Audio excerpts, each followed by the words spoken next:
Hi, it's the Reading Bug, and I wanted to let you know that today's episode is sponsored by Penguin Young Readers Group, a global leader in children's publishing with amazing titles like The Last Kids on Earth series by Max Brailer, soon to be a show on Netflix as well.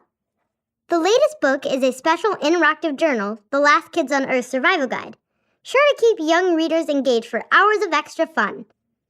Help support our sponsors by purchasing Last Kids on Earth and other Penguin Young Readers titles at thereadingbug.com or your local independent bookstore.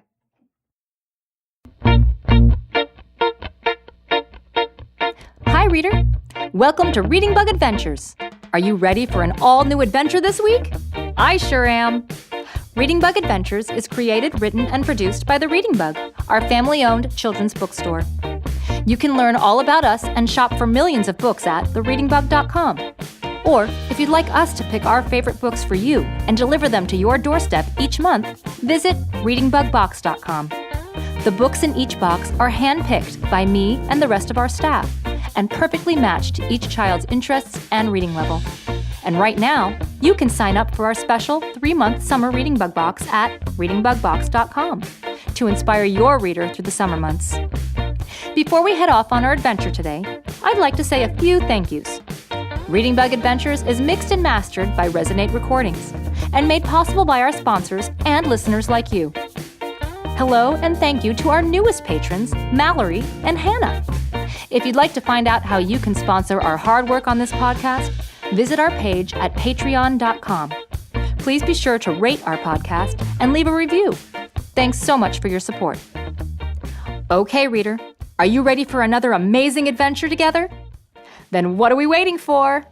Let's fly! It's time for a Reading Bug adventure. It's a Reading Bug adventure. There's lots of fun in store. Just inside our book bag, there's new places to explore. Grab your crayons and paper and your imaginations too. The Reading Bug and I can't wait to share our trip with you. Hello again, reader. It's so great to see you. I'm Lauren, and if we haven't met on one of our adventures before, it's really wonderful to meet you today. I hope you're excited and ready for today's adventure. I know I am. Although I really have no idea where we'll be adventuring together today. Oh, and look! Here comes the Reading Bug now with her book bag full of amazing books. Hi, Reading Bug. Oh, hello, Lauren. Hi, reader. I'm really eager to share today's adventure with you. Do you have any guesses where we might be going? Reading Bug, Lauren, Reader. Oh, good. You're all here. I really need your help. Dr. Patel? Is that you? Yes. Of course it's me. Well, hello. What are you doing here? Reader, do you remember Dr. Patel from our incredible and scary dinosaur adventure? He's a paleontologist, a scientist that studies fossils, and he's a really good friend. Dr. Patel, what on earth are you doing here? Of course, we'd be happy to help you, but we're just about to set off on another adventure together. Can it wait? No, I'm sorry. This really can't wait. We need to go now. Go? Now? Dr. Patel, I'm afraid we didn't plan on traveling back in time to the age of the dinosaurs again today. We don't have the right supplies. And besides, the books in my book bag don't have anything to do with dinosaurs, pterodons, or any of the prehistoric creatures. No. I don't need your help traveling back in time again. As much as I love dinosaurs, I'm not even sure I'm ready to go toe-to-toe with the nasty T-Rex again. No, I need your help with something that's happening right now in Antarctica. Antarctica? That's... Yes, Antarctica. But we have to move quickly. And the only way I know to get there is in your book bag, Reading Bug. Just slow down a second, Dr. Patel. I'm not sure I understand. I've been doing some reading about Antarctica. And in Polar, a Foticular book by Dan Kanan and Carol Kaufman, I read that the largest, in fact the only, land animal that lives there is an insect. A little bug that's no bigger than the size of a sharp point on the tip of a pencil. Why would a paleontologist that studies great big dinosaurs need to go to Antarctica? Reading Bug, you're right, as usual. There are no large land animals living in Antarctica today, but millions and millions of years ago, Antarctica was part of a giant continent that scientists call Gondwana. Gondwana included parts of what is now Africa, Australia, New Zealand, South Africa, India, and Antarctica. About 200 million years ago, Gondwana began to break into different continents and islands. Antarctica split off and started drifting farther and farther south. The farther south it drifted, the colder it got, until finally all the trees and animals on Antarctica completely disappeared. I'm afraid I'm not following, Dr. Patel. What does all this have to do with paleontology? I'm getting there. No large land animals live in Antarctica now, but millions of years ago, lots of dinosaurs lived on Gondwana. And the fossils of the dinosaurs that once roamed Gondwana did not disappear. In fact, the ice that covers Antarctica protected the fossils, so they're in really good condition. And there's just been a new discovery. A team of scientists found the fossils of a duck-billed dinosaur known as a hadrosaur on a small island off the coast of Antarctica. Scientists have also found fossils of giant penguins that were almost 6 feet tall. That's taller than me. That lived over 6 million years ago. I need to get to Antarctica quickly to see these amazing discoveries and help with the excavation and preservation of the fossils. Can you help me? That does sound amazing, Dr. Patel. But I don't know. We had plans for an adventure together today. The Reading Bug, our reader friend, and I were really looking forward to traveling to wherever the books in the Reading Bug's magic book bag were going to take us. Wait just a second, Lauren. Before we make a decision on whether or not to help Dr. Patel get to Antarctica today, I think I should tell you the names of some of the books in my book bag, okay? Sure, Reading Bug, if you think that will help us make a decision. Oh, yes. I think it will really help. Some of the books in my book bag today are Little Penguin Has the Hiccups by Tag Bentley, Tacky the Penguin by Helen Lester, Penguin Problems by Jory John, and The Eve of the Emperor Penguin by Mary Pope Osborne. Books about penguins? I've only ever seen penguins in the zoo. What a wonderful adventure to go visit penguins in their natural habitat. I'm sorry, Dr. Patel. Today's adventure sounds just too good to pass up. But Wait, where do penguins live anyway? The North Pole? Nope, they don't live at the North Pole. Penguins are only found south of the equator. The equator? Yes, the equator is an imaginary line that is drawn around the middle of the Earth. The half of the Earth that is above the equator is the northern hemisphere, and the half that is below the equator is the southern hemisphere. The North Pole is at the very top of the northern hemisphere, and the South Pole is at the very bottom of the southern hemisphere, on the continent of Antarctica! Antarctica? Really? You mean that we were already planning a trip to Antarctica for our adventure today? Yes! I was planning an Antarctic adventure all along. So, we can go on our adventure and help our friend Dr. Patel get to the fossil excavation site. See? Here are some of the other books I brought for our adventure. Arctic and the Antarctic by Anne Schreiber, Penguin Chick by Betty Tatham, and Survival Tales, Endurance in Antarctica by Katrina Charman. Well, what are we waiting for? Let's get this adventure started. Just a second, Dr. Patel.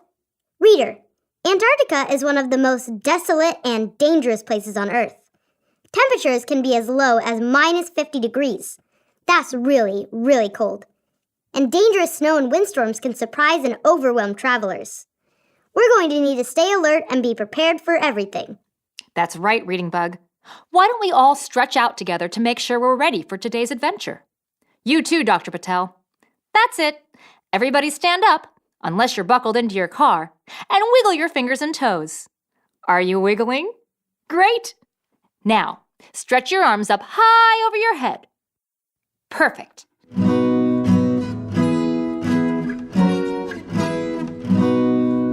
Stretch up high, touch the sky, crouch down low and wiggle your toes. Swing your arms from side to side. Let's get ready to go. Stretch up high, touch the sky, crouch down low and wiggle your toes. Swing your arms from side to side. Now we're ready to go. You were right, Reading Bug. That really helped. I feel great and ready for an adventure. Now, time to go?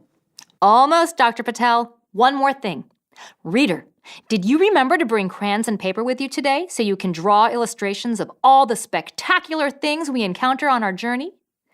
Illustrators draw the pictures in the books we read, and just like them, you can draw pictures of what we see and do on our adventure today. You can draw anything you want, and your illustrations will help you retell our story to your friends and family when we return. We'll take a bit of time to listen to the music and draw illustrations at the end of the adventure, but you're welcome to stop and draw at any time. To give yourself time to color, just pause the podcast. Then press play again when you're ready to continue. I can't wait to see all the pictures you'll draw. If you didn't remember to bring crayons and paper, don't worry. Just press pause or have a grown-up do it for you and get them now. The Reading Bug and I will wait right here for you. Great! After our dinosaur adventure together, I remembered my crayons and paper today, especially the white and black crayons.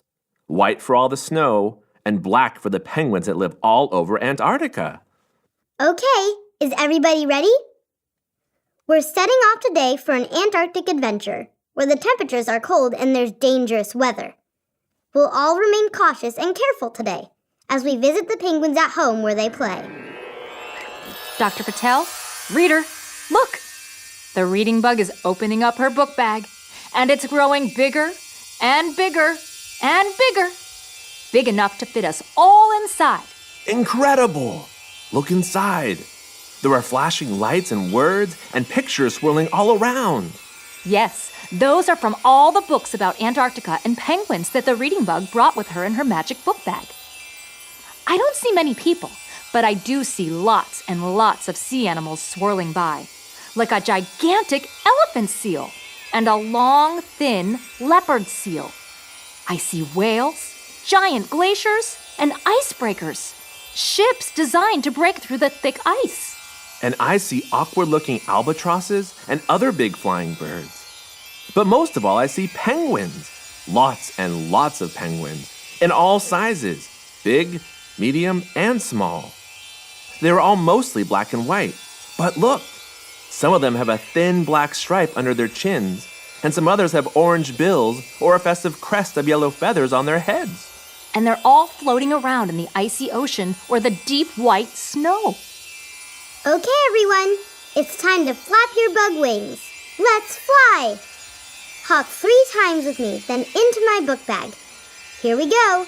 1 hop, 2 hops, 3 hops, and we're in! Let's jump inside our book bag. What will we find there? Imaginations run away. What's in our book bag? Our trusty book bag. What will we learn about today? Here we go! Look what's happening, reader! Say goodbye to our little town now. Everything is getting smaller and smaller as we soar higher and higher above the ground and way up above the clouds, just like an airplane. Look at the land and the ocean below us, reader, as we head further and further south, past the equator, and on towards the South Pole. Everything is getting whiter and whiter. That must be all the ice and snow as the temperatures get lower and lower and lower. Hey, look! What's that up ahead? I didn't think anyone actually lived in Antarctica, but it sure does look like we're approaching a small town in the middle of all the white snow, doesn't it? Whatever that place is, it looks like it's where we're going to land. Everyone hold on! I think we've landed. Oh, brr. We haven't even left the book bag yet, but I can feel that it's much, much colder here. Can't you? We're not really dressed for cold weather, are we, reader? Let's all climb out of the book bag and see where we are. If it's too cold for us out there, we'll need to quickly hop back inside the book bag, okay? Okay. Where are we? I was expecting snow and wind and penguins. But it looks like we're inside.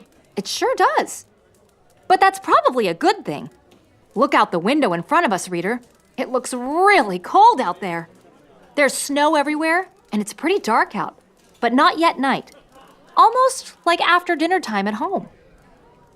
Look, I see two people walking by, and they're both dressed in big red jackets and lots of warm clothes. And they're walking quickly, like they can't wait to get back inside again. Yes, it's definitely a good thing the book bag landed us inside. But where are we? I'm not sure. Come over to the window and take a look. I think we've landed in the middle of a small town. There are other buildings around us, and to our right, I see a few cars, some big trucks with treads instead of tires, and a lot of snowmobiles.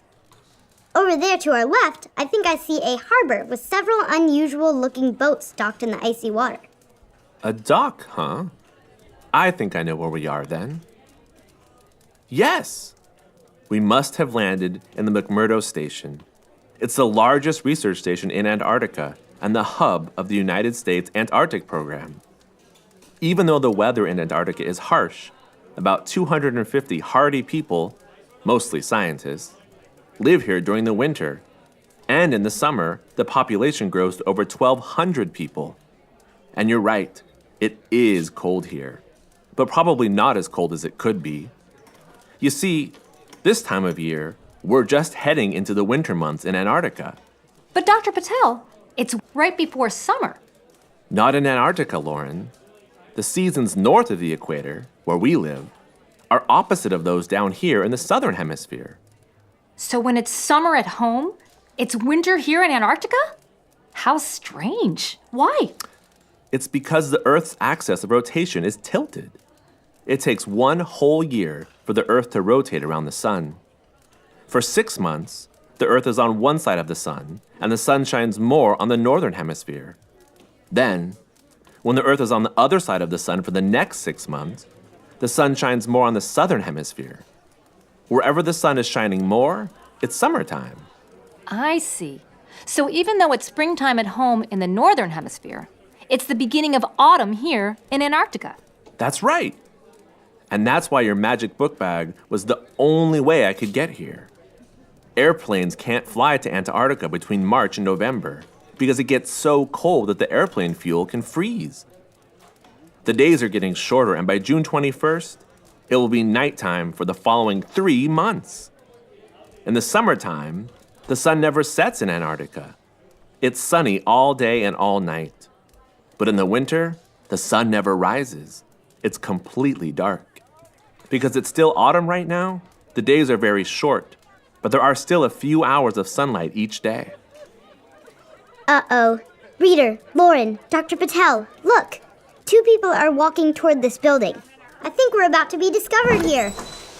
Oh, my. You startled me. I didn't know anyone else was joining us on this expedition. Hey, wait. I don't recognize you. What are all you doing in here? Oh, hello. We're so sorry to startle you. My name is Lauren, and this is the Reading Bug and our reader friend. And this is our friend, Dr. Patel. Dr. Patel? Mark? Mark Patel, is that you? Yes. Jessica? Dr. Miller? I can't believe it. I haven't seen you in years. Well, I have been spending a lot of time at Mcmurdo with the penguins. Yes, of course. Lauren, reader, Reading Bug, this is my good friend, Dr. Jessica Miller.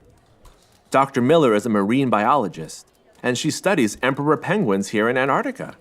You do? How great! We're here on an adventure to see the penguins. How lucky are we to run into you? Maybe you can help point us in the right direction. I can do you one better if you're ready to go right now.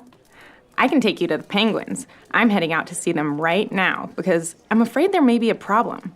You see, during the month of March, emperor penguins migrate nearly 100 miles to reach this place called a rookery, where they lay and care for their eggs. Every year, the penguins need to take a different path to their rookery because the ice in Antarctica is constantly moving and changing and recently melting faster and faster. We've lost track of some of the penguins from a nearby colony, though. We don't know where they've gone, and I'm afraid they may be in danger. So I was just about to head out and look for them. Do you want to come? Of course we want to come with you. What a wonderful opportunity. And we'd be glad to help in any way possible. Great! Out in the cold and wind of Antarctica, especially when it's getting darker and darker, it's good to have a few buddies to help keep each other safe. But first things first, we need to get you dressed for this adventure. Your clothes simply won't keep you warm enough for the sub-freezing temperatures in the cold of Antarctica. You'll need a lot more clothing if you want to stay warm. Antarctica is much colder than any place you have ever visited. In fact, Antarctica is the coldest place on Earth, even in the summer. During the winter, a person who walks outside dressed in ordinary clothes like yours couldn't survive for more than 90 seconds. I read that Antarctica is not only the coldest place on Earth, it is also the windiest. And it is the driest place on Earth, too, because wind dries out the air. So even though Antarctica is covered in snow, it is actually a desert. Is that right? That is right, Bug. I guess you can see now why you'll need all these clothes. Okay, first, you need to put on this long underwear. It will cover your arms, legs, and body and help keep your body heat inside. Go ahead and slip the long underwear on now. You look pretty funny, reader. Almost like you're wearing onesie pajamas. That's right, but it doesn't matter how funny you look, just that you're warm. Next, you'll need to step into these wind pants. They are specially made to protect your legs from the wind and snow.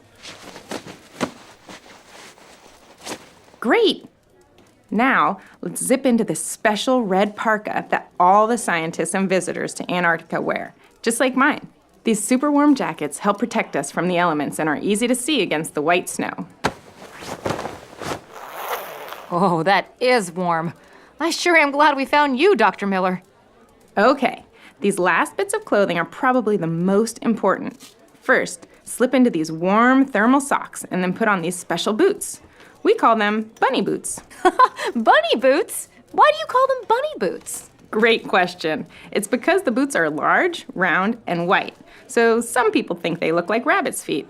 Because they are very warm and inexpensive, they are the most common boots in Antarctica. Go ahead, put them on. Perfect. Now we'll need to attach metal crampons to the bottom of the boots. Crampons have small metal spikes to keep you from slipping when you're walking on the ice. Wonderful. Put these knit caps on your head. They're nice warm ones that you can pull over your face if you need to keep your face warm. There are openings for your eyes, so you can even pull the cap down to completely cover your face. And finally, put on these waterproof gloves to keep out the cold and the snow. This is a lot of clothing. But you do look like you'll stay warm. You're right, Reading Bug. There's nothing more important down here than staying warm. Okay, we're all dressed and ready to go help find the penguins, Dr. Miller. Are we going to walk? Oh no, we are much too far from the rookery to walk there. So Jonathan here is going to take us to one of the station's land vehicles. Hi. Jonathan is an experienced ice driver, so we're in good hands. I'm afraid this is where I'll be leaving you, friends. I'm going to see if I can connect with the other paleontologists and make my way to the hadrosaur excavation site. Dr. Miller, it was wonderful seeing you. Please take good care of my friends on their adventure today. And Reading Bug, Lauren, Reader, thank you for letting me hop into your book bag and join another adventure with you. Since we're about to head into the Antarctic winter, I may not see you all until the planes start flying again in the spring, and I can leave Antarctica. But I'm sure the excavation will keep me busy. Lauren, Reader, Reading Bug, thanks for the ride, and say hello to all the penguins for me. Goodbye, Dr. Patel. I'm glad we could help. Have a great stay in Antarctica. Goodbye, Mark. Stay safe. Okay, everyone, follow me to the Hagland. Right this way. Hagland? That's a funny name. It's a pretty funny looking vehicle, too. The Hagland is bright yellow and looks a little bit like a tractor. But instead of regular wheels, there's a continuous band of metal track plates wrapped around what looks a little bit like flattened regular wheels. It also looks a little bit like a train, because there's a second vehicle attached to the first one. The Hagland was designed specifically for use in extreme climates like those in Antarctica. Tracked vehicles, like the Hagland, have greater mobility over the rough terrain than regular vehicles with rubber tires. The tracks smooth out the bumps, glide over small obstacles, and can even cross breaks in the ice. Unlike rubber tires, these continuous tracks can't be punctured or torn, and they are much less likely to get stuck in the mud or snow. Good! We really wouldn't want to get stuck in the snow in this freezing weather, would we? Dr. Miller, why does the Hagland have 2 separate cars? The first car is the engine. That's where the driver sits. Bye, Jonathan. Bye. You can reach me on the radio if you need me. The second car provides additional space for riders like us and for our supplies. Let's climb into the second car together and be on our way. I want to start looking for the lost penguins as quickly as possible. Weather here can turn on a dime. Great. Take your seats, buckle up, and we'll be on our way. Jonathan, we're ready to go. Roger that. This Hagland is a pretty noisy vehicle, but the ride is remarkably smooth, isn't it, reader? Even though we're traveling over ice and snow, it feels more like we're riding in a boat with gentle swells underneath us. It is a pretty smooth ride, but it'll get a bit bumpier as we get out into the open ice. Right now, we're still passing through Mcmurdo Station, which is built on volcanic rock on Ross Island. It's the closest solid ground to the South Pole that you can reach by ship. That's important because everything needed for living at Mcmurdo needs to be shipped in on cargo ships or airplanes. Even water has to be shipped in. That's right. Even though there is ice everywhere, there is no liquid fresh water at the South Pole. Yes! I read that millions of tons of supplies are brought to Antarctica every year, and millions of tons of garbage are brought back to the U.S. to be disposed of. Exactly. That's why we have a harbor. Can you see it over there? There are several icebreaker ships docked there and a busy airport nearby. Even though we're on an island at Mcmurdo Station, we can get to the Antarctic mainland by crossing over the frozen ocean like we're doing now. Keep looking out the window for the lost emperor penguins as we drive. I'm hoping we'll be able to spot them pretty quickly. I read that there are 17 different types of penguins, and 6 of these live in and around Antarctica. But we're only looking for emperor penguins. How will we know the difference? Great question, Reading Bug. Emperor penguins are probably the best known penguins. They are also the largest penguins in the world. An emperor penguin is about 4 feet tall and weighs between 70 and 80 pounds. That's about the size of a 2nd or 3rd grader, although penguins weigh a little bit more than kids because they store extra fat to survive the cold weather. Sadly, the emperor penguin population in Antarctica is getting smaller and smaller. It's possible that someday these amazing birds may become extinct. Oh no!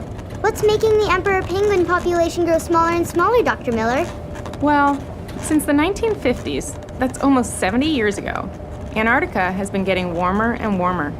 That means that there's less ice for the emperor penguins to nest on. Emperor penguins are also threatened by commercial fisheries, which reduce their food supply, and by human disturbances at their rookeries. So researchers like me are very careful not to interfere with the penguins and their habitat, even as we study them. I read that penguins in Antarctica aren't afraid of people because there are laws that protect penguins from being hunted by people. You're right again, Reading Bug. In fact, we have to be careful not to get too close to the penguins because if we do, they are likely to rush up to get a better look at us.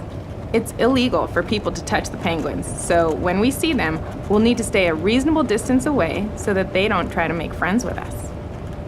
Hey, look up ahead. Are those emperor penguins over there? Or are they another kind of penguin? They look a little bit too small and a little too gray to be emperor penguins.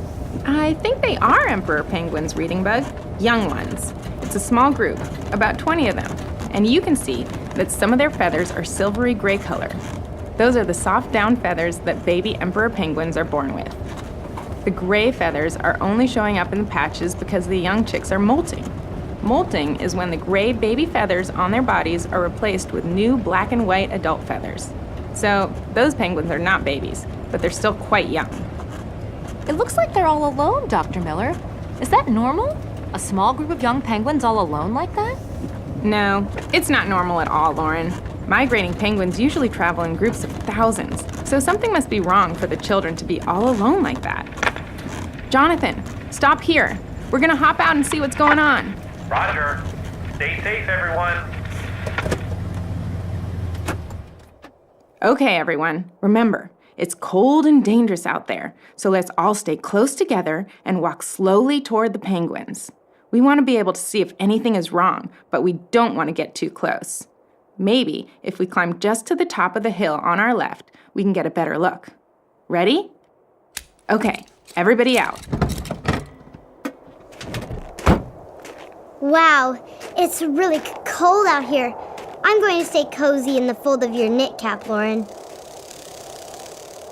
Ah, that's much better. You're right, Reading Bug.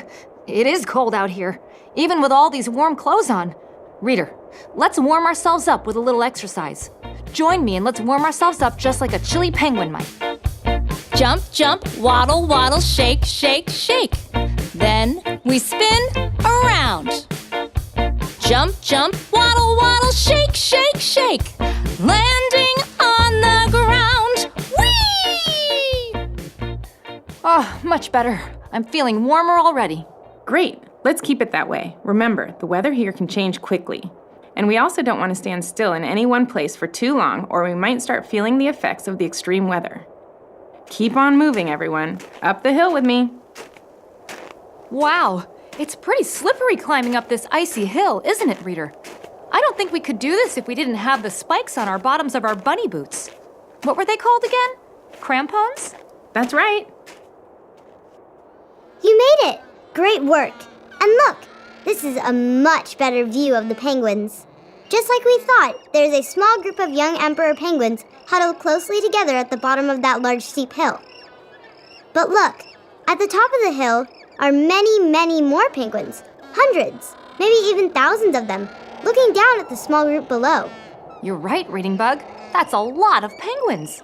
I see an enormous huddle of white and black with little splashes of orange scattered throughout, shining like tiny bits of gold. Emperor penguins have black backs, white bellies, and orange markings behind their eyes and at the top of their white chests. The orange markings are what look like gold dust in that crowd, and there could easily be thousands of penguins on the hill. Researchers have counted 40 different emperor penguin rookeries in Antarctica. Most of them are on solid sea ice, and the size of each of the rookeries can range from as small as 200 penguins to as large as 100,000 penguins. But why is that small group not joining the others? Is there something wrong? Yes, something is definitely wrong. Listen, can you hear the penguins above calling to the young penguins below? And look, the small group of penguins at the bottom are huddled closely together. I think they are trying to protect themselves from the bitter cold. Lauren, Reader, Dr. Miller, I think I know what the problem is. Remember what you said a little while ago about climbing up this hill? Sure, that we wouldn't have been able to climb it without the crampons. Exactly. Those penguins don't have any crampons on their feet, do they? And that hill is easily twice as steep as the one we just climbed. So, you think they can't get up the hill to join the rest of their colony? Exactly. They must have slipped into that steep ravine or have been pushed down there by the wind. But you're right, Reading Bug. I don't think they can climb out. And the rest of the penguins don't want to leave them behind. But why don't they just fly up the hill? They're birds, after all. They have wings. Not all birds can fly, Lauren. And penguins definitely can't fly. But they do have other unique and important skills. In Proud Penguin by Jamie Purnell, I read about a macaroni penguin who wanted to fly until he realized that other kinds of birds may be able to fly, but they can't swim in the sea like he can. If they can't fly, then how are they going to get up the hill? Reader, is there anything we can do to help? I see penguin families waddling close to the sea. Mama and Papa and baby makes 3. Penguins can't fly high up in the air, but they soar like eagles in the water down there. Little penguin calls to the birds up high. I can't fly like you up in the sky, but I'm happy, so happy you see. I am the very best me I can be. Penguins use their wings to swim. Like sharks and minnows, both use their fins. They glide like birds, so quiet and still, as they fill their tummies with fish and krill. Little penguin calls to the birds up high. I can't fly like you up in the sky, but I'm happy, so happy you see. I am best me I can be. Penguin chicks play on the ocean side. They hop and they tumble and they walk in straight lines. Baby chicks on their bellies slip into the sea, sliding on ice so fast and free. Little penguin calls to the birds up high. I can't fly like you up in the sky, but I'm happy, so happy, you see. I am the very best me I can be. I am the very best me I can be. I am the very best me I can be. Reader, Reading Bug, Dr. Miller, we have to help them. Let's be the very best we can be and help them climb out. As scientists, we try to stay uninvolved in natural events, but But they could die down there if they don't get out. They already look very, very cold, and I think the wind and snow are starting to pick up. you're right, Reading Bug. I think a storm is quickly approaching. And you're also right that we should help those poor penguins. But how? Remember, humans aren't allowed to touch them. Whatever we do, though, we're going to need to do it quickly. We do not want to be stuck in here if the weather gets any worse. Dr. Miller, do you copy? We have a storm approaching. I think you and your crew need to get back to the Hagland immediately. Lauren, Reading Bug, Reader, what do you want to do? Reader, it sounds like there's a dangerous storm approaching. And if the weather gets any colder, it could be really, really dangerous. But those poor little penguins need our help. They can't climb up out of the ravine to reach their parents, and unless we help them, they may never get out. If we hurry, I think we can beat the storm and help the babies. I think we have to try, don't you? Reader, can you help us figure out what to do next before it's too late? Great idea, Reading Bug. While we all think about what to do next, I'm going to pause our adventure right here. As part 1 of our Antarctic adventure closes out, I'll play music for you to color to. Think about the ways we might be able to save the baby penguins and get back to the Hagland before the storm arrives. Then, when you join us again for part 2, you can see how things turn out. You can also draw illustrations from the rest of today's adventure, the penguin babies, the Hagland snow vehicle, or our bulky winter clothes, or the Mcmurdo Station. Thanks for your help and creativity, Reader. I just know you'll think of something because When you're a reader, you're a leader. You're ready to learn about everything as you grow. You'll show this world that you can be anything. You could write a book or fly a plane, build a house with a giant crane. Whatever you do, one thing will be true. There's nothing you can't do. You can see it through just by being you. in just a minute, I'll play some music for you while you color. Thanks for joining Dr. Patel, Dr. Miller, the Reading Bug, and me on today's adventure. I can't wait to see you next time when this exciting adventure resumes. In the meantime, if you want to read more books about Antarctica or the penguins and other animals that live here, you can visit thereadingbug.com/adventures to get a complete list of all the books in the Reading Bug's book bag. The Reading Bug and I will see you next time. Bye-bye! It's a Reading Bug adventure. There's lots of fun in store. Just inside our book bag, there's new places to explore.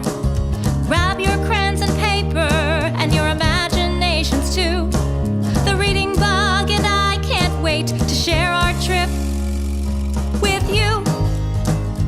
Today's episode of Reading Bug Adventures was sponsored by Penguin Young Readers Group and their series by Max Brailer, The Last Kids on Earth. Hi, Reading Bug. What are you writing? Oh, hi, Lauren. Have you read the Last Kids on Earth series? Yes. Who knew a zombie apocalypse could be so funny? Max Brailer is a very creative and funny author. Yes, and now there's this great interactive journal, The Last Kids on Earth Survival Guide. So I'm working my way through it right now. How fun. What can you do? Well, right now, I'm drawing my own invention in Quint's workshop. Then I'll design a kids-only hangout that will rival Jack's treehouse. Create dream post-apocalyptic warrior outfits and weapons that will give the Louisville Slicer a run for its money, and so much more. Sounds like the perfect creative outlet for every Last Kids fan. You'll be busy for a long time, Reading Bug. I sure will. You can buy The Last Kids on Earth Survival Guide and all the books in this series by Max Brailer at thereadingbug.com or your local independent bookstore. Thank you to Penguin Young Readers Group for sponsoring today's episode. And thank you for joining our adventure today. I'm Lauren Savage, and today's adventure was an original story written by Diane and Brandon Savage. This episode was performed by me and Chloe Savage, and by Shannon Shern and Aaron Nafak. Original music was written by me, Diane Savage, and Ross Gruet. Sound mixing and mastery was done by Resonate Recordings. The Reading Bug is a family-owned independent bookstore in California, and we're passionate about educating, entertaining, and engaging children of all ages. Learn more about us at thereadingbug.com and our personalized subscription box service at readingbugbox.com. And please support passion, expertise, and creativity in children's literature by continuing to shop with us or other local independent booksellers. Thank you. Goodbye.